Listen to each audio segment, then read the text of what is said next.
கிறிஸ்துவுக்குள் பிரியமான சகோதர சகோதரிகளே, ஆண்டவர் இயேசு கிறிஸ்துவின் நாமத்தினாலே உங்கள் யாவருக்கும் வாழ்த்துக்கள். சரி, இன்னைக்கு பரிசுத்த ஆவியானவரை பெறுவதற்கு நாம் போராடி ஜெபிக்கணுமா, உபவாசம் போடணுமா, அல்லது நம்மை நாமே வருத்தி கொண்டு பல வாரங்கள் மாதங்கள் காத்து கிடந்து, சிலர்லாம் பல வருஷங்கள் காத்து கிடந்து அந்த பரிசுத்த ஆவியானவரை பெற்றுக்கொள்ள வேண்டுமா? நிறைய இன்னைக்கு சபைகள்ல பார்த்தீங்கன்னா இந்த மாதிரி ஒரு குறிப்பிட்ட போதனைகள் இருக்குது. எனக்கு கூட நிறைய பேர் இந்த மாதிரி சாட்சி சொல்லி நானும் கேள்விப்பட்டிருக்கேன். அதாவது பரிசுத்த ஆவியானவரை பெற நம்ம ரொம்ப நாள் என்ன செய்யணும், காத்திருந்து பெறணும். கிடைக்கல அப்படின்னா நம்ம பயங்கரமா அதை பெற்றுக்கொள்ளும்படி ஜெபிக்கணும். அப்படியும் கிடைக்கலன்னா உபவாசம் போட்டு நம்ம என்ன செய்யணும், ஜெபிக்கணும். அப்படியும் கிடைக்கலன்னா புசியாது குடியாது உபவாசம் போட்டு என்ன செய்யணும், ஆமா பெற்றுக்கொள்ளணும். அப்படிங்கிற மாதிரி ஒரு சில போதனைகள் இருக்கிறது. ஸோ அவங்க என்ன அடிப்படையில் போதிக்கிறாங்கன்னு கேட்டிங்கன்னா, இவங்க சொல்ற பரிசுத்த ஆவியானவர் எதை பெறணும் அப்படின்னு போறாங்கன்னா, அந்த இன்னைக்கு போலியா ஒரு டங்ஸ் பேசுறாங்க பார்த்தீங்களா, அதை மெயின்படுத்தி தான் பலர் இன்னைக்கு போதிக்கிறாங்க. நிறைய பெந்தகோஸ்தே சபைகள் பார்த்தீங்கன்னா, எதை ஆவியானவரை பெற்றதனுடைய அடையாளம் என்று அவர்கள் நம்புகிறாங்க, எது மாதிரி அவங்க உபதேசிக்கிறாங்கன்னு கேட்டிங்கன்னா, இந்த போலியா ஷாபா காபா ராபா லாரா இதை பேசுறாங்க பார்த்தீங்களா, இதை ஒரு மனிதர் பேசிவிட்டால் அப்பா நீங்க பரிசுத்த ஆவியானவர் பெற்றுக்கொண்டீங்க அப்படிங்கிற ஒரு முடிவுக்கு வந்துடுறாங்க. நம்ம எல்லாருக்குமே தெரியும், இது யார் வேணாலும் இமிட்டேட் பண்ணி பேசலாம். அதீத ஒரு பக்தி நிலைமைக்கு போகும்போது தன்னை அறியாமல் கூட இந்த வார்த்தைகளை எல்லாரும் பேச முடியும். இந்த மாதிரியான ஷீகா ரபாலா இந்த மாதிரியான வார்த்தைகளை பார்த்தீங்கன்னா ஹிந்து துறைகள்லையும் கூட, இந்து மார்க்கத்திலையும் கூட சில தியான முறைகள்ல கூட இந்த பாஷைகள் பேசுறாங்க. இன்னைக்கு பலர் ஹீலர் பாஸ்கர் இன்னும் ஓஷோ போன்ற நபர்களும் கூட இந்த மாதிரியான உளறல் பாஷையின் மூலியமாக நமக்கு ஒரு மன அமைதி கிடைக்குது, மனசுல இருக்கிற குப்பையெல்லாம் இதனால வெளியேறும், இதுல ஒரு ஆன்மீகத்தன்மை இருக்கிறது என்பதாக அவர்கள் அதை உணர்ந்து அவங்க இந்த மாதிரி பேசி நிறைய பேர் ரிலீஃப்ஸ் ஆகி அந்த மார்க்கத்துக்குள்ள அவங்க இருக்கிறாங்க. யாரு, ஒரு விக்கிரக வழிபாடு செய்கிற அந்த மார்க்கத்துக்குள்ள அவங்க இருக்கிற விஷயங்களை பார்க்கிறோம். அதே மாதிரி கிறிஸ்டியானிட்டி இன்னைக்கு பைபிள் இருக்கிற அந்நிய பாஷையும் இதையும் குழப்பி கொண்டு என்ன செய்யறாங்கன்னா ஒரு விதமான போதனை, அது அதிகமா இந்த பெந்தகோஸ்தே போதனைகள் இந்த வாயில வந்த உலர்ற பாஷையை பேசிட்டா இதுதான் பைபிள்ல சொல்லப்பட்ட அந்நிய பாஷை. இதை குறித்து நான் பல விளக்கம் கொடுத்துட்டேன். அந்நிய பாஷை இருக்குதா? ஆம் இருக்கிறது. அது ஆவியானவர் கொடுக்குற ஒரு அற்புதமான வரம். அது என்ன வரும்? மற்ற லாங்குவேஜ்ல பேசுறது, அதாவது மற்ற மொழிகள்ல பேசுது. அதைத்தான் வேதம் நமக்கு தெளிவா விளக்குது. அதை நீங்க அப்போஸ்தலர் 2ஆம் அதிகாரத்துல எடுத்து வாசிச்சாலும் அந்த அந்நிய பாஷை என்பது மொழிகளை குறித்து தான் விளக்குகிறது. அதே மாதிரி மார்க்கு சுவிசேஷத்தின் புத்தகத்துல இயேசு கிறிஸ்து சொல்கிற அந்த நவமான பாஷை என்பது என்னன்னா புதிய மொழிகளை பேசுவார்கள் என்பதாகத்தான் அதனுடைய அர்த்தம். நவமான அப்படின்னு என்றால் புதிய மொழிகள் என்றுதான் அதனுடைய பொருளை ஒழிய வாயில வந்ததை உணர்வதை குறித்து வேதம் பேசல. அதே மாதிரி 1 கொரிந்தியர் 14ஆம் அதிகாரத்துல பவுல் விளக்கப்படுத்தும் போது கூட புரியாத பாஷை குறித்து பேசல. புரிந்த மொழியே சிலருக்கு லோக்கல் சபையில புரியாது என்பதாகத்தான் அங்க பவுல் விளக்குறாரு. ஏன் எல்லாருக்கும் ரகசியமா இருக்கும் அப்படிங்கிற ஒரு வார்த்தையை கொண்டு வரான்னு கேட்டீங்கன்னா, லோக்கல் சபைக்குள்ள, அதாவது ஒரு மொழி மட்டுமே தெரிஞ்ச சபைக்குள்ள நீங்க ஆவியில நிரம்பி வேற ஒரு மொழிகள்ல பேசும்போது அந்த சபைக்கு பிரயோஜனம் இல்லை. அப்படி பேசுறதுனால நீங்க கடவுள்கிட்ட வேணா பேசலாமே ஒழிய மக்களுக்கு எந்த பிரயோஜனமும் வராது என்பதாகத்தான் பவுலும் விளக்குகிறார். ஆக பைபிள்ல சொல்லப்பட்ட அந்நிய பாஷை என்பது மற்ற லாங்குவேஜ், இப்படி யாருக்குமே தெரியாம வாயில வந்து ஷாபா ராபா காபான்னு உளறத பைபிள்ல எங்கேயுமே அந்நிய பாஷைன்னு சொல்லல. அதை எந்த பரிசுத்தவான்களும் இந்த மாதிரி பேசல. மிஷனரி காலத்துல கூட இதெல்லாம் அவங்க வந்து பெற்று பேசினதாக இல்லை. இது வந்து இந்த நூற்றாண்டிலே 1900க்கு அப்புறம் அமெரிக்காவில் ஒரு பெண்மணி பேசி அது அப்படியே பைபிள்ல இருக்குதாக்கும் அப்படின்னு சொல்லி அவங்க என்ன செய்ய நம்பிக்கொண்டு அதை அப்படியே மற்றவங்க காதல கேட்டு கேட்டு உள்வாங்கி அதே மாதிரி அதீத பக்தியில இதை பெற்றாதான் ஆவியானவரை பெற்றோம் அப்படிங்கிற ஒரு நம்பிக்கையை உள்ள புகுத்துறபடினால இந்த வார்த்தையை அப்படியே அவங்களை அறியாம பேச ஆரம்பிக்கிறாங்க. ஸோ இது இருக்கிற ரொம்ப சிக்கலான நுணுக்கமான பிரச்சனை இது. இதை நான் வந்து வசனத்தை ஆராய்ந்து அந்த அனுபவத்துக்குள்ள இருந்து அதுக்கப்புறம் வசனத்தின் மூலியமாக நான் ரிலீஃப் ஆகி இன்னைக்கு ஒரு சரியான சத்தியத்துக்குள்ள இருக்கிறேன். சரிங்களா? ஓகே, இப்போ அது போகட்டும். ஆக பைபிளில் எங்கேயாவது பரிசுத்த ஆவியானுடைய அபிஷேகத்தை பெறுவதற்காக நம்ம ஜெபிச்சு பெறணும், போராடி ஜெபித்து நம்ம பெறணும், உபவாசம் போட்டு பெறணும், இந்த மாதிரி எங்கேயாவது இருக்கான்னு கேட்டா பைபிள்ல இல்ல. ஆனா ஒரே ஒரு வசனத்தை அவர்கள் தவறாக புரிந்து கொள்வதன் விளைவாக தான் இந்த உபதேசத்தை இன்னைக்கு பலர் செய்கிறதாக நான் பார்க்கிறேன். அது முக்கியமான வசனம், நல்லா கவனிங்க. இந்த வீடியோ ரொம்ப ரொம்ப உங்க ஆவிக்குரிய வாழ்க்கையில முக்கியம். சத்தியத்தை அறியும் போதுதான் நம்ம வாழ்க்கையில விடுதலை வரும். ஆகையால் இந்த வசனத்தை கவனிங்க. அந்த வசனம் எங்க இருக்குன்னு கேட்டீங்கன்னா லூக்கா சுவிசேஷத்தின் புத்தகம் 11ஆம் அதிகாரத்துல 13வது வசனம். முக்கியமாக இந்த 11ஆம் அதிகாரத்துல முதல் வசனத்திலிருந்து ஆண்டவர் என்ன பேசிக்கொண்டு வருகிறார் என்பதை நீங்க கவனிச்சுட்டு அதுக்கப்புறம் இந்த 13ஆம் வசனத்துல என்ன சொல்றவரான்னு பார்க்கும்போது ஒட்டுமொத்தமாக இயேசு போதிக்கக்கூடிய உண்மையான அந்த உபதேசத்தின் சாரத்தை நம்மால் புரிந்து கொள்ள முடியும். முதலாவது பரமண்டல ஜெபத்தை எப்படி ஜெபிக்கணும் அப்படிங்கிற விஷயத்தை சொல்லித் தருகிறார். அப்புறமாக நாம் தேவனோடு கூட நெருக்கமான உறவில இருக்க வேண்டும். இந்த ஒரு ஒரு ஊமையை கூட ஆண்டவர் சொல்றாரு. என்னன்னா, ஒரு நண்பர் வீட்டு கதவை தட்டி, தூர தேசத்திலிருந்து எனக்கு கொஞ்சம் நண்பர்கள் வந்திருக்கிறாங்க, என் உறவினர்கள் வந்திருக்கிறாங்க, அவங்களுக்கு நான் முன்னால வைக்கிறதுக்கு எங்கிட்ட அப்பம் கிடையாது, ஸோ எனக்கு கொஞ்சம் அப்பத்தை தந்தா நல்லா இருக்கும் அப்படின்னு எதிர் வீட்டுக்காரிடத்துல போய் கேட்கிறாரு இவரு.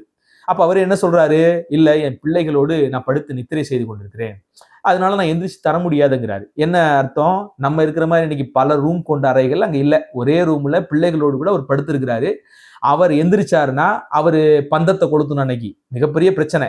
ஏன் இந்த இடத்துல எந்திரிச்சு அப்பத்தை கொடுக்கறதுக்கு கூட அந்த நபர் அவ்வளவு சங்கடப்பட்டு பேசுறாரு. இப்ப நம்மளா இருந்தா யாராவது கதவை தட்டினா உடனே போய் அப்படியான்னு எடுத்து கொடுத்துருவோம்.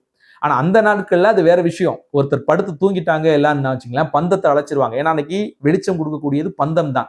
அந்த பந்தத்தை அழைச்சு எல்லாரும் படுத்து தூங்கிடுவாங்க. அப்ப திடீர்னு அர்த்தராத்திரில ஒருத்தர் தட்டி இப்படி கேட்கும்போது பந்தத்தை கொளுத்துறது ஒரு பெரிய ப்ராசஸ். அதுக்கப்புறம் பிள்ளைகள் எந்திரிச்சுக்குவாங்க, அது ஒரு பெரிய விஷயம். அதனால அவர் என்ன சொல்றாருன்னா, நான் இப்படி சிரமப்பட வேண்டியது இருக்கும் அப்படின்னு சொல்லும்போது தொடர்ந்து அவர் என்ன செய்யறாருன்னா, இல்ல எனக்கு கொடுக்கணும்னு சொல்லிட்டு கொஞ்சம் கெஞ்சுறாரு. கெஞ்சும் போது என்ன செய்யறாரு, ஓகே நம்ம கொடுக்கலாம், அவர் நண்பரா அப்படிங்கிற பட்சத்தில் இல்ல, நம்ம ரொம்ப கெஞ்சுறானே அப்படிங்கிறக்காண்டி நம்ம கொடுப்போம் அப்படின்னு சிரமத்தை பார்க்காமல் அவர் எந்திரிச்சு உதவி செய்கிறார். தொடர்ந்து இயேசு பேசும்போது, கேளுங்கள் உங்களுக்கு கிடைக்கும், தட்டுங்கள் திறக்கப்படும், தேடுங்கள் அது உங்களுக்கு அகப்படும், அப்படிங்கலாம் நிறைய விஷயங்களை பேசிட்டு வரும்போதுதான் தொடர்ச்சியான உபதேசத்துல இயேசு பேசும்போது, பொல்லாதவர்களாகிய உங்கள் தகப்பன் கூட உங்களுக்கு நல்ல ஈவுகளை கொடுக்க அறிந்திருக்கிறார். யாராவது நீங்க முட்டையை கேட்டா யாராவது கல்லை தூக்கி கொடுப்பீங்களா? அல்லது வேற ஏதாவது ஒரு பொருளை நல்ல சாப்பிட்ற விஷயங்களை கேட்கும்போது நீங்க தேலை கொடுப்பீங்களா, பாம்பை கொடுப்பீங்களா? அப்ப பொல்லாதவர்களாய் நீங்களே உங்கள் பிள்ளைகளுக்கு நல்ல ஈவுகளை கொடுக்க அறிந்திருக்கும் போது உங்கள் பரமபிதா தம்மை வேண்டிக் கொள்கிறவர்களுக்கு பரிசுத்த ஆவியானவரை கொடுப்பதே அதிக நிச்சயம் அல்லவா என்ற வார்த்தையை பேசுகிறார். இந்த பர்டிகுலர் வார்த்தை எடுத்துட்டு நிறைய பேர் என்ன யோசிக்கிறாங்கன்னா, பரிசுத்த ஆவியானவரை பெறுவதற்கு நாம் பயங்கரமாக என்ன செய்யணும், விடாப்பிடியாக ஆவியானவரை தந்தே ஆகணும் அப்படின்னு நம்ம அவர்கிட்ட போராடி பெற்றுக்கொள்ளணும் அப்படிங்கிற ஒரு கான்செப்டை ஒரு போதனையாக உபதேசமாக அதை உருவாக்கி பலருக்கு போதிக்கிறாங்க. அதனாலதான் ரட்சிக்கப்பட்டு பல வருஷமா ஆண்டவருக்குள்ள இருக்கிற பிள்ளைகளும் கூட இன்னைக்கு நீ இந்த போலியான அந்நிய பாஷையை பெற்றுக்கொள்ளணும் அப்படின்னா அது கிடைக்கலன்னா நீ காத்திருந்து ஜெபம் பண்ணு, உபவாசத்து ஜெபம் பண்ணு, பலவிதமான கூட்டங்களுக்கு அட்டன் பண்ணி போய் கேளு, இப்படிங்கிற உபதேசம் எல்லாம் உருவானதுக்குரிய விளைவு என்னன்னா இந்த வசனத்தை தவறாக புரிந்து கொண்டது. நல்லா கவனிங்க, இந்த இடத்துல பரிசுத்த ஆவியானுடைய அபிஷேகத்தை முதலாக பெற்றுக்கொள்வதற்கு நீங்க ஜெபிச்சா அந்த ஆவியானவரை கொடுப்பாரு அப்படிங்கிற அர்த்தத்துல இயேசு பேசவில்லை. என்ன பேசுறாரு, நான் பேச உங்களுக்கு இந்த விஷயம் புரியும். சரி, ரைட். இப்ப பைபிள்ல பல இடங்கள்ல பரிசுத்த ஆவியானவரை அவங்க பெற்றாங்க. உண்மையான ஒரிஜினல் அந்நிய பாஷையை அன்னைக்கு ஆதி திருச்சபை பேசுச்சு. என்ன, நீங்க அதை புரிந்து கொள்வதற்கு அப்போஸ்தலர் 2ஆம் அதிகாரத்துல அவங்க என்ன அந்நிய பாஷைனா என்ன பேசினாங்க அப்படிங்கிறத புரிஞ்சுக்கலாம். அதன் அடிப்படையெல்லாம் தொடர்ந்து மற்ற இடத்துலையும் அப்போஸ்தலர் 2 என்ன மாதிரி பேசினாங்களோ அதே அடிப்படையெல்லாம் எல்லா இடத்துலையும் பேசினாங்க. இப்ப நீங்க நல்லா வேதாகமத்தை தெரிஞ்சவர்களுக்கு நான் சொல்ற வசனங்கள்லாம் உங்களுக்கு தெரியும். அப்போஸ்தலர் 2ஆம் அதிகாரம், அப்போஸ்தலர் 8ஆம் அதிகாரம், அப்போஸ்தலர் 10ஆம் அதிகாரம், அப்போஸ்தலர் 19ஆம் அதிகாரம், இந்த இடத்துல எல்லாம் பார்த்தீங்கன்னா பரிசுத்த ஆவியானவரை பெற்றுக்கொள்ளுகிற விஷயத்தை குறித்து வாசிக்கிறோம். முதலாவதாக அப்போஸ்தலர் 2ஆம் அதிகாரத்துல அந்த பெந்தகோஸ்தே என்கிற நாளிலே பரிசுத்த ஆவியானவர் இறங்கி வர்றாரு. சரி, ரைட். இப்ப பரிசுத்த ஆவியானவர் எங்களுக்கு வேண்டும்னு சொல்லிட்டு அவங்க அங்க ஜெபிச்சுக்கிட்டு கிடந்தாங்களா அப்படின்னு கேட்டா இல்லை. வேதம் சொல்லுகிறது ஆண்டவர் சொன்னது போல அவர்கள் அங்க காத்திருந்தாங்க, அவ்வளவுதான். மேல் வீட்டு அறையில ஆண்டவர் என்ன சொன்னாரு, உன்னதத்தின் பலன் உங்களுக்கு தரிக்கப்படும்படிக்கும் நீங்க எருசலேமை விட்டு போகாமல் காத்திருங்கன்னு சொன்னாரு. உன்னதத்தின் பலன்னா எப்படி இருக்கும் அப்படிங்கிறத அவங்க ருசிச்சு பார்த்ததும் இல்லை. அல்லது வரும்பொழுது இப்படியெல்லாம் நம்ம பேசுவோமா அப்படிங்கிறத அவங்களுக்கு எதுவுமே தெரியாது. ஆனா தேவன் சொன்னதுபடி ஆண்டவராக இயேசு கிறிஸ்து சொன்னதின் அடிப்படையில அவர்கள் மேல் வீட்டறையில எல்லாம் ஒன்னா கூடி காமனா பிரேயர் பண்ணி ஒரு மனதா அவங்க கூடி நிக்கிறாங்க. அப்ப முதலாக அங்கே ஆவியானவர் அவங்க மேல இறங்கி வர்றார். இறங்கி வரும்போது அந்த உண்மையான அந்நிய பாஷை, அதாவது பற்பல மொழிகளை பேசுகிற அந்த வல்லமையோடு கூட ஆவியானவர் இறங்குகிறார். நல்லா கவனிங்க, ஆவியானவர் வந்தாலே பற்பல மொழியோடு தான் வருவார் அப்படிங்கிற காரியம் பைபிள்ல இல்ல. நல்லா இப்படித்தான் ஆவியானவர் வருவாரு அப்படின்லாம் பைபிள் சொல்லல. ஆனா அந்த இடத்துல ஆவியானவர் அப்படி வந்தார். ஆவியானவருக்குள்ள பல வல்லமைகள் இருக்கு, பல வரங்கள் இருக்கு. சோ அந்த இடத்துல தேவைப்படுற ஒரு வரத்தோடு கூட ஆவியானவர் வர்றாரு. அதான் அந்த இடத்துல. ஏன்னா பெந்தகோஸ்தே பண்டிகை பல மொழிகள் பேசுகிற மக்கள் ஒன்னா அந்த இடத்துல கூடி வந்திருக்கிறாங்க. ஸோ அந்த இடத்துல டங்ஸ் ரொம்ப அவசியம். அதாவது பற்பல மொழிகள் பேசுகிற அந்த வல்லமை ரொம்ப அவசியம். ஆகையால் அங்க இருக்கிற மக்களுக்கு ஆண்டவர் அந்த அந்நிய பாஷை பேசுகிற வரத்தை கொடுத்தார். நல்லா கவனிங்க, அந்நிய பாஷை என்பது வரம். அந்நிய பாஷையே பரிசுத்த ஆவியானவர் கிடையாது. நிறைய பேர் என்னன்னா அந்நிய பாஷை தான் பரிசுத்த ஆவியானவருடைய அடையாளங்கிற மாதிரி, அந்த மாதிரியான பைபிள்ல எந்த வசனமும் கிடையாது. புரியுதுங்களா? ஆக அந்த இடத்துல ஆவியானவர் பொழிந்தருளப்படும் போது அவங்க டங்ஸ பேசுறாங்க. Okay, right. ஆனா அவர்கள் இந்த ஆவியை எங்களுக்கு தாரும் என்று சொல்லி போராடி ஜெபித்து கொண்டு ஒண்ணு இல்லை அந்த இடத்துல. சோ தன்னை போல தேவனுக்காக அவர்கள் காத்திருக்கும் போது ஆவியானவர் வந்து இறங்குகிற நிகழ்வைத்தான் நம்ம பார்க்கிறோமே ஒழிய, இவர்கள் இந்த ஆவியை பெற்றே வேண்டும், இந்த மொழியிலே நான் பேச வேண்டும், இந்த அடையாளத்தோடு தான் நான் பெற்றுக்கொள்ள வேண்டும். நல்லா கவனிங்க, இந்த வார்த்தை ரொம்ப முக்கியம். இந்த மாதிரி அடையாளத்தோடு தான் நான் பெற்றுக்கொள்ள வேண்டும் அப்படின்னு சொல்லிட்டு அந்த மேல் வீட்டறையில யாருமே இல்லை. சோ அங்கே அவர்கள் காத்து கொண்டிருந்தார்கள், பரிசுத்த ஆவியானவர் பொழிந்தருளப்பட்டார்னு பார்க்கிறோம். சரி, ரைட். அப்படியே நீங்க அப்போஸ்தலர் 8ஆம் அதிகாரத்துக்கு வாங்க. அங்க சமாரியர் ரட்சிக்கப்படுறாங்க. சமாரியர் அங்கே ரட்சிக்கப்படும் போது சமாரியர்களாவது அந்நிய பாஷையோடு கூட ஆவியானவரை பெற வேண்டும், அல்லது ஆவியானவர் எனக்கு தந்தை ஆகணும்னு எங்கேயாவது போராடி அவங்க ஜெபிச்சாங்களா? உபவாசம் போட்டு ஜெபிச்சாங்களா? இல்ல. அவங்க பிலிப்புவினுடைய உபதேசத்தை கேட்டு கிறிஸ்துவுக்குள்ள வந்த உடனே அங்கிருந்து சீஷர்கள் எல்லாம் வர்றாங்க, பேதுரு எல்லாம் வர்றாங்க. இவங்க பரிசுத்த ஆவியானவரை பெறவில்லையா அப்படின்னு சொன்ன உடனே கையை வைக்கும் போது பரிசுத்த ஆவியானவர் அவர்களும் பெறாங்க. சோ இந்த இடத்துல ஏன் பரிசுத்த ஆவியானவர் அவங்க பெறாங்க? அங்க ஏதோ பரிசுத்த வந்ததற்கான ஏதோ ஒன்று அங்க நடந்திருக்கிறது அப்படிங்கிறது அந்த வாக்கியங்களை வாசிக்கும் போது நமக்கு புரியுது.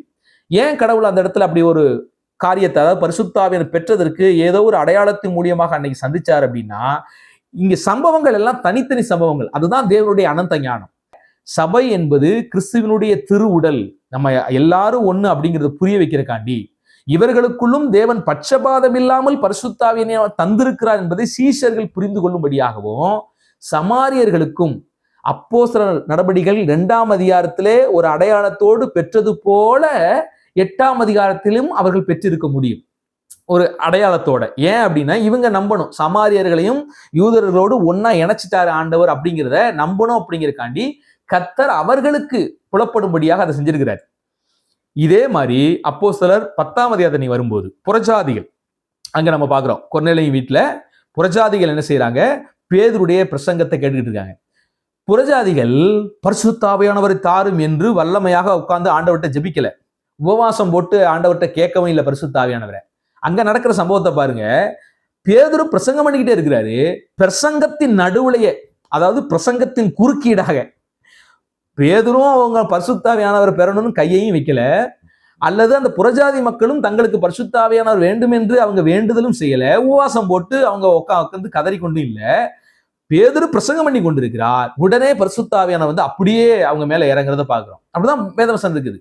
அங்கேயும் நீங்க பாத்தீங்கன்னா ஆதியிலே எப்படி அந்த 120 பேரும் மேல் வீட்டறையில அந்நிய பாஷையை பேசினாங்களோ அதே மாதிரி புறஜாதிகளும் பேசினார்கள் என்பதாக அங்க வசனம் இருக்குது. பேதுரு அதை விளக்கும் போது நாம் ஆதியிலே பெற்றது போல இவர்களும் பேசினாங்க அப்படிங்கிறது. ஏன் அப்படின்னா பேதுருக்கு புரியணும், அப்போஸ்தலர்களுக்கு புரியணும். நல்லா அந்த இடத்துல கவனிக்கணும். மற்ற புறஜாதிகளையும், யூதர் அல்லாத சமாரியர் அல்லாத மற்ற மக்களையும் கூட கிறிஸ்து ஒன்றாக இணைக்கிறார் என்கிற சத்தியத்தை பேதுருவும் மற்ற அப்போஸ்தலர்களும் புரிந்து கொள்ளும்படி ஒரே விதமான அந்த டங்ஸ், அந்த அந்நிய பாஷை மூலியமாக புறஜாதிகள் மத்தியிலும் வெளிப்படுத்துகிறார். சரி, 19ஆம் அதிகாரத்துல ஏன் பவுலின் மூலியமாக அங்க ஒரு அவங்களும் ஆவியை பெறாங்க, அவர்களும் தீர்க்க தரிசனம் உரைத்து அந்நிய பாஷை பேசினார்கள் என்பதாக வருகிறது. அங்க எதுக்கு கர்த்தர் செஞ்சிருக்கிறாரு? இதுதான் ஆவியின் சிந்தை நமக்கு வேணும். பரிசுத்த ஆவியானவர் எழுதி கொடுத்த வேதத்தை பரிசுத்த ஆவியானுடைய துணையோடு நம்ம வாசிக்கும் போது ஏன் கர்த்தர் இதெல்லாம் செஞ்சாருங்கிறதுக்கு ஒரு அற்புதமான விளக்கம் கிடைக்கும். மற்ற எல்லா இடத்துலையும் அப்படியெல்லாம் பைபிள்ல எழுதி வைக்கல, ஆனா குறிப்பிட்டு இந்த 4 இடங்களையும் தேவன் எழுதி வச்சிருக்காரு. அவங்க வந்து இந்த அந்நிய பாஷையோடு பெற்றாங்க அப்படிங்கிறதுக்கான விளக்கம் அப்போஸ்தலர் 2, அப்போஸ்தலர் 8, அப்போஸ்தலர் 10, அப்போஸ்தலர் 19 நம்ம பார்க்க முடியும். சரி, 19 ஏன் அவங்க பவுலடிகள் மூலியமாக பெற்றாங்க? அங்கேயும் நல்லா கவனிக்கணும். அந்த குறிப்பிட்ட மக்கள், அங்க ஒரு 12 பேர் நினைக்கிறேன், அவங்களும் பாத்தீங்கன்னா அவங்க கதறி எங்களுக்கு ஆவியானவருடைய அபிஷேகம் வேணும், எங்களுக்கு வந்து அது வேணும், ஆவியானுடைய வல்லமை எங்களுக்கு வேணும் அப்படின்னு சொல்லிட்டு உபவாசம் போடல, ஜெபிக்கல அவங்களும் அந்த இடத்துல. பவுலடிகளுடைய பிரசங்கத்தை கேட்டு அவங்க கிறிஸ்துவை ஏற்றுக்கொண்டாங்க. பவுலடிகள் மூலியமாக அவர்கள் என்ன செய்யறாங்க, பரிசுத்த ஆவியானவரால் அபிஷேகம் பண்ணப்பட்டு அவர்களும் அங்கே தீர்க்க தரிசனத்தோடு அந்நிய பாஷை பேசுகிற நிகழ்வை பார்க்கிறோம்.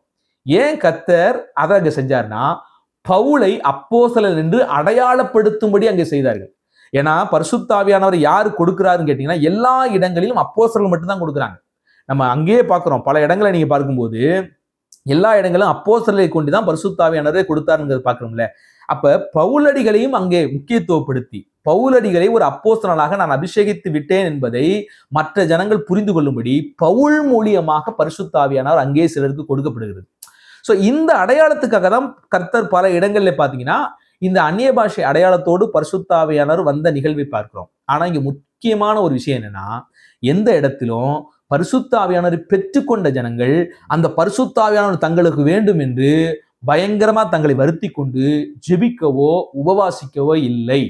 இங்க நல்லா கவனிங்க, நல்லா புரிஞ்சுக்கங்க. பரிசுத்த ஆவியானுடைய அபிஷேகம் வேண்டுமான்னு கேட்டா வேண்டும். நான் ஜெபிக்கிறதையோ உபவாசம் போறதையோ இங்க தப்புன்னு சொல்லல. ஆனா பைபிள்ல எந்த இடத்துலயும் அவங்க ஆவியானவரை பெறுவதற்காக உபவாசம் போட்டு காத்திருந்து ஜெபித்தார்களா அப்படின்னு கேட்டா இல்ல. பயங்கரமா அதை நான் பெறாம விட மாட்டேன்னு இன்னைக்கு சில சுத்திக்கிட்டு இருக்கிறது மாதிரி அன்னைக்கு ஏதாவது ஒரு உபதேச டாக்டரின் இருந்துச்சா, ஒரு நடைமுறை விஷயங்கள் இருந்துச்சான்னு கேட்டீங்கன்னா இல்ல. ஏன் அப்படின்னு கேட்டீங்கன்னா, பரிசுத்த ஆவியானவர் என்பது ஒரு கொடை, அதாவது கிஃப்ட். பரிசுத்த ஆவியானவர் நல்லா கவனிங்க. என்னைக்காவது உங்களுக்கு ஒரு ஆள் கொடுக்குற கிஃப்டை கெஞ்சி கூத்தாடி நீங்க பெறுவீங்களா? உங்களை பார்த்து ஒரு கேள்வி கேட்கிறேன். காமனா எல்லாருக்கும் நமக்கு அறிவுன்னு ஒண்ணு இருந்துச்சுன்னா இதை நீங்க புரிஞ்சுக்க முடியும். பரிசுத்த ஆவியானவர் ஒரு கிஃப்ட் நமக்கு தெரியுது. எல்லாருக்கும் ஆவி என்னும் அச்சாரத்தை கிறிஸ்து தந்திருக்கிறார். அதுதான் நமக்கு அச்சாரம். புரியுதுங்களா? நம்மளை முத்திரை இடுவதற்குரிய அடையாளம். நீங்கள் பரலோகத்துக்குரியவர்கள் என்று கர்த்தர் முத்திரை போடுவதற்குரிய ஒரு மிகப்பெரிய அடையாளம் என்னன்னு கேட்டீங்கன்னா பரிசுத்த ஆவியானவர். நிச்சயமா நம்ம ஆவியினால் பிறக்காம பரிசுத்த ஆவியானுடைய அபிஷேகம் பெறாம பரலோகம் போக முடியாது. ஆனா முதலாவதாக பரிசுத்த ஆவியானுடைய அபிஷேகம் என்றால் என்ன, ஆவியை பெறுதல் என்றால் என்ன, அதனுடைய அனுபவம் ஏதாவது தனித்துவமா பெறணுமா, ஏதாவது அடையாளத்தோடு பெறணுமா என்பதை வேதம் போதிக்குதா? இதை நம்ம பார்க்கணும். பைபிளிலே சிலர் அடையாளத்தோடு ஆவியானவருடைய அபிஷேகத்தை பெற்றார்கள் என்பது உண்மை. ஆனா எல்லோரும் அடையாளத்தோடு தான் பெற வேண்டும் என்று விதிவிலக்கு இல்லை. அப்படி ஒரு கட்டளையும் இல்லை, அப்படி ஒரு போதனையும் இல்லை பைபிள்ல. யாருமே பரிசுத்த ஆவியானவர் ஒரு அடையாளத்தோடு தான் பெற வேண்டும் அப்படின்னு போதிக்கல. அதை தாண்டி பவுல் 1 கொரிந்தியர் 12ஆம் அதிகாரத்துல எல்லோரும் நீங்கள் அந்நிய பாஷை பேசுகிறவர்களா என்ற கேள்வி எழுப்புகிறார். அப்படின்னா என்ன அர்த்தம்? எல்லாரும் அந்நிய பாஷை இல்லைன்னு அர்த்தம். அன்றைய திருச்சபைகள்லயே எல்லாருமே அந்நிய பாஷையை பேசிக்கொண்டு இல்லை. ஏன்னா அந்நிய பாஷை என்பது ஒரு வரம். தேவன் அன்னைக்கு அநேகருக்கு கொடுத்தார், சில காரியங்களுக்காக சிலருக்கு கொடுத்தாரு. அப்படிய எல்லாருமே இந்த அந்நிய பாஷை தான் பெறணும், அதுதான் ஆவியானவரை பெற்றதனுடைய அடையாளம் என்பதாக ஒரு உபதேசமோ ஒரு நடைமுறை கொள்கையோ அன்றைய அப்போஸ்தலர்களுக்கு இல்லை. அது மாதிரி ஆவியானவரை பெறுவதற்காக நம்ம போராடி பெறணும், பயங்கரம் அதுக்காண்டி உபவாசம் இருந்து பெறணும், 2 வருஷம் 3 வருஷம் அப்படியே கடந்து நம்ம பெறணும் அப்படிங்கிற மாதிரியும் எங்கேயுமே இல்லை. புரிஞ்சுக்கங்க. முதலாவது நீங்க ஆவியானவர் உங்களுக்குள்ள வந்தார் அப்படிங்கிறதுக்கு சாட்சியுள்ள வாழ்க்கை, கிறிஸ்துவுக்காக வைராக்கியமாக நீங்க ஒரு சாட்சியுள்ள வாழ்க்கை வாழ்றீங்க பாத்தீங்க, அதுதான். மற்றபடி நீங்க சில வரங்கள் உங்களுக்கு வெளிப்படலாம், நான் அதெல்லாம் இல்லைன்னு மறுக்கல. ஒருவேளை உண்மையான அந்நிய பாஷை நீங்க பேசுறீங்களா, தாராளமாக பேசுங்க. நான் அந்த அந்நிய பாஷைக்கு எதிரானவன்லாம் கிடையாது. தீர்க்க தரிசனம், உண்மையான தீர்க்க தரிசனம் நீங்க சொல்றதெல்லாம் நடக்குதா, தாராளமா தைரியமா நீங்க தீர்க்க தரிசனம் சொல்லலாம். ஆனா குத்து மதிப்பா சொல்றது, உங்க அறிவுல சிந்திச்சு அனுமானித்து யூகித்து தீர்க்க தரிசனம் அறிவிக்கிறது, குறுக்கு வழியை கையாண்டு இப்படி சொல்லுவோம் அப்படி சொல்லுவோம், இதுவா இருக்குமோ அதுவா இருக்குமோ அப்படின்னு நீங்களா மண்டையில போட்டு குழப்பி அதுதான் நம்ம தப்புன்னு சொல்றோம். ஒரு தீர்க்க தரிசனம்னா அது நேர்த்தியா இருக்கும், அது உண்மையா இருக்கும், அதுதான் தீர்க்கமான தரிசனம். அதை நம்ம பொய்யா நம்ம மாற்றுவதுதான் நான் இங்க தப்பு அப்படிங்கிறத உபதேசிக்கிறேன். ஆக ஆவியானவர் என்பது ஆண்டவர் கொடுக்கிற கொடை, அது கிஃப்ட். அதை நீங்க கெஞ்சி கூத்தாடி தான் கடவுள்கிட்ட பெறணும் அப்படிங்கிற ஒரு விதிவிலக்கு எங்கேயுமே பைபிள்ல சொல்லல. அது உங்க மேல பிரியப்பட்டு உங்களுக்கு அச்சாரமாக கடவுள் பிரியமாக உங்களை ரட்சிக்கும்படி உங்களை ரட்சிப்பின் அடையாளமாக கொடுக்கப்படுகிறது தான் பரிசுத்த ஆவியானவர். சோ பரிசுத்த ஆவியானவர் உங்களுக்குள்ள வரும்போது கிறிஸ்துவின் அன்பு உங்களுக்கு ஊற்றப்படுகிறது, கிறிஸ்துவுக்காக சாட்சியா வாழ்றீங்க, சில வரங்கள் உங்களுக்குள்ள செயல்பட ஆரம்பிக்கும். இதெல்லாம் உண்மைதானே ஒழிய, ஆனா பரிசுத்த ஆவியானவர் பெறுவதற்காக நீங்க உபவாசம் போடணும், போராடணும், கெஞ்சி கூத்தாடணும் அப்படின்லாம் இல்லை. அது நிச்சயமா உங்களுக்கு பிரியப்பட்டு கடவுள் என்ன செய்வாரு, அவன் கொடுப்பாரு. ஒருவேளை பெற்றது உங்களுக்கு தெரியலாம், சில நேரத்தில் தெரியாமலையும் கூட இருக்கலாம். முதலாவது நீங்க கிறிஸ்துவ விசுவாசிங்கனாவே பரிசுத்த ஆவியானவர் தேவன் எனக்கு தந்து விட்டார் என்பதை விசுவாசிங்க. ஒருவேளை அவர் தராமல் இருந்தா கூட அவர் தந்துட போறாரு, அவ்வளவுதான். ஏன்னா அது கிஃப்ட். புரிஞ்சுக்கங்க, கிஃப்ட்னா என்ன? பிரியப்பட்டு நான் வழங்குவது. நீங்கள் போராடிய இடத்துல கெஞ்சி வாங்குவது கிஃப்ட்னு இந்த உலகத்துல எவனும் சொல்ல மாட்டான். கிஃப்ட் எவனாவது கெஞ்சி வாங்குவானாங்க? ஐயோ எனக்கு வந்து இதை தாங்க, அதை தாங்க, எனக்கு வந்து யாராவது எனக்கு பர்த்டே ஆயிருச்சு, அதனால நீங்க இந்த 4 பவுன் தங்கத்தை எனக்கு கிஃப்ட் பண்ணுங்கன்னு கெஞ்சி கூத்தாடி எவனாவது கிஃப்டை வாங்குவானா? அது எவ்வளவு அவலட்சணமான செயல். ஆக பரிசுத்த ஆவியானவர் என்பது நாம் ரட்சிக்கப்படுவதற்கான அது அடையாளமாக முத்திரையாக இருக்கிறது. அதை நீங்க கெஞ்சி பெற வேண்டியதில்லை, கடவுளே கிருபையா கிஃப்டா உங்களுக்கு தர்றது. சரிங்களா? சரி, நம்ம இப்ப இந்த லூக்கா சுவிசேஷத்தின் புத்தகம் 11ஆம் அதிகாரத்தில் ஆண்டவர் சொல்றாரு, அப்ப நீங்க வேண்டிக் கொள்ளும் போது உங்களுக்கு பரிசுத்த ஆவியானவரை கொடுப்பது நிச்சயம் அல்லவான்னு வாசிக்கிறோமே, அப்ப இதுக்கு என்ன அர்த்தம்? அதுதான் பைபிளை நம்ம நுட்பமா வாசிக்கணும். இதே வாக்கியத்தை மத்தேயு 7ஆம் அதிகாரத்துல 11ஆம் வசனத்தை வாசிக்கும் போது அங்க நம்ம வாசிக்கிறோம், அவர் நன்மையானவைகளை தருவார், தம்மிடத்தில் வேண்டிக் கொள்கிறவர்களுக்கு நன்மையானதை தருவார் அப்படின்னு வாசிக்கிறோம். சரி, நன்மையானதை தருவார் அப்படின்னு வாசிக்கிறதுனால இதுவும் அதுவும் முரண்படுதா அப்படின்னு கேட்டா இல்ல. நன்மையானது பரிசுத்த ஆவியானவர் என்பதாகவும் நம்ம என்ன செய்யலாம், கொள்ளலாம். சில மூலப்பிரதிகளில் நல்ல ஆவியை தருவார் என்பதாகவும் இருக்கிறது. பல கிரேக்க சில மூலப்பிரதிகள்ல நல்ல ஆவி. சோ இந்த குறிப்பிட்ட பகுதிகளை, அதாவது மத்தேயு 7ஆம் அதிகாரத்தையும் லூக்கா சுவிசேஷம் 11ஆம் அதிகாரத்தையும் அதனுடைய மேலே உள்ள பல வசனங்களை நம்ம தியானித்து அங்கே நாம் ஜெபிக்கும் போது ஆவியானவரை பெறுகிறோம் என்பதற்கு என்ன அர்த்தம்னா, இங்க பரிசுத்த ஆவியானவருக்கு வேண்டும் என்று ஜெபித்து பெற்றுக்கொள்வதை குறித்து இயேசு பேசல. ஆனா தேவனோடு உறவில இருக்கிறவர்களுக்கு தம்முடைய பரிசுத்த ஆவியானவரை தருவார் என்பதாகத்தான் இந்த வேத வசனம் சொல்லுகிறது. தேவனுடைய உறவிலே ஜெப வாழ்க்கையிலே ஒரு மனிதன் இருக்கும்போது நிச்சயமாக தூய ஆவியானவரை இறைவன் தருவார் என்பதாக இந்த வசனம் சொல்லுது. சொல்ல வர்றது இப்போ உங்களுக்கு புரிஞ்சிருக்கும்னு நம்புறேன். உண்மையா நீங்க தேவனுக்கு பிரியமா, தேவனை அறிந்து தேவனோடு கூட உறவாடி தேவனோடு கூட ஜெபித்து நீங்க இருக்கும்போது நிச்சயமா உங்களுக்கு பரிசுத்த ஆவியானவரை ஆண்டவர் தருவார். இதுதான் அவர் கொடுக்கிற உறுதி. இங்க தேவனோடு கூட உறவையும் தேவனுடைய புரிதலையும் தேவனுடைய சித்தத்தையும் மையப்படுத்தி பேசக்கூடிய விஷயத்தை தான் இந்த அதிகாரத்துல பார்க்கிறமே ஒழிய பரிசுத்த ஆவியானவரை போராடி பெற்றுக்கொள்வதை குறித்து வேதம் பேசல. கடவுளோடு கூட நம்ம உறவில இருக்கணும். சில நேரங்கள்ல வந்து கடவுள் சில விஷயங்களை நம்ம கேட்டு கூட கிடைக்காது. அதனாலதான் நீங்க முதல்ல அந்த ஓமையில பேசும்போது ஆண்டவர் என்ன சொல்றாரு, அந்த கதவை தட்டி எனக்கு அப்பா வேணும்னு கேட்கும்போது இல்லப்பா நான் படுத்துட்டேன் இப்ப தர முடியாது அப்படின்னு சொல்லும்போது தொடர்ந்து அவர் என்ன செய்யறாரு, விசுவாசத்தோடு கூட அங்க தட்டி கேட்கிறார், இல்ல நீங்க எனக்கு ஹெல்ப் பண்ணி ஆகணும். என்ன சொல்ல வர்றாருன்னா, வாழ்க்கையில சில விஷயங்கள் நம்ம ஆண்டவர்கிட்ட ஜெபிக்கும் போது கிடைக்காம கூட போகலாம். அப்படி கிடைக்காம போகும்போதும் மன உறுதியோடு கூட கர்த்தர் மேல விசுவாசம் வைத்து நம்ம இருக்கணும். கடவுளை புரிந்து கொண்டு நம்ம கேட்கும்போது அந்த நெருக்கமான உறவில கடவுள்கிட்ட நம்ம இருக்கும்போது நம்ம வேண்டிக் கொள்வதை தாண்டி நன்மையான ஈவுகளை ஆண்டவர் தருவார். நம்ம கேட்கறது இந்த உலக பொருளா இருக்கலாம், உறவில இருக்கும்போது சில விஷயங்களா கேட்கலாம். ஆனாலும் அதுல கடவுள் மேல உறுதியோடு பற்றோடு, அது கிடைக்காமல் போனாலும் கடவுளோடு கூட நம்ம உறுதியாக நிலைத்திருக்கும் போது, விசுவாசத்தை நிலைத்திருக்கும் போது, ஜெபத்தில நிலைத்திருக்கும் போது, அவர் மீது வைத்திருக்கிற அன்பிலே நம்பிக்கையிலே நிலைத்திருக்கும் போது நாம் கேட்காத பரிசுத்த ஆவியானவரை அவர் கிஃப்டாக என்ன செய்கிறாரு, தருகிறார் என்பதுதான் இந்த வசனத்துடைய விளக்கமே ஒழிய இங்க பரிசுத்த ஆவியானவர் பெரும்படி நீங்க போராடி அப்படி ஜெபிச்சாதான், உபவாசம் போட்டு ஜெபிச்சாதான் ஆவியானவரை தருவார் என்ற ஒரு கருத்து இங்கே வேதாகமத்தில் இல்லை என்பதை புரிந்து கொள்ளுங்கள். ஆக ஒரு வேத பகுதியை நம்ம வாசிக்கும் போது ரொம்ப நுட்பமாக வாசிக்கணும். அப்படி இந்த வேத பகுதியை நம்ம போராடி ஜெபிச்சுதான் வாங்கணும், நம்ம வந்து ஒரு முறை கேட்டா கிடைக்காது, ஓயாம கேட்டாதான் கிடைக்கும், கிஃப்ட் ஆகிய பரிசுத்த ஆவியானவரே இப்படி கெஞ்சி கூத்தாடிதான் வாங்கணும் அப்படின்னு இருந்தா ஏன் அப்போஸ்தல நடவடிக்கைலாம் அவங்க கெஞ்சல?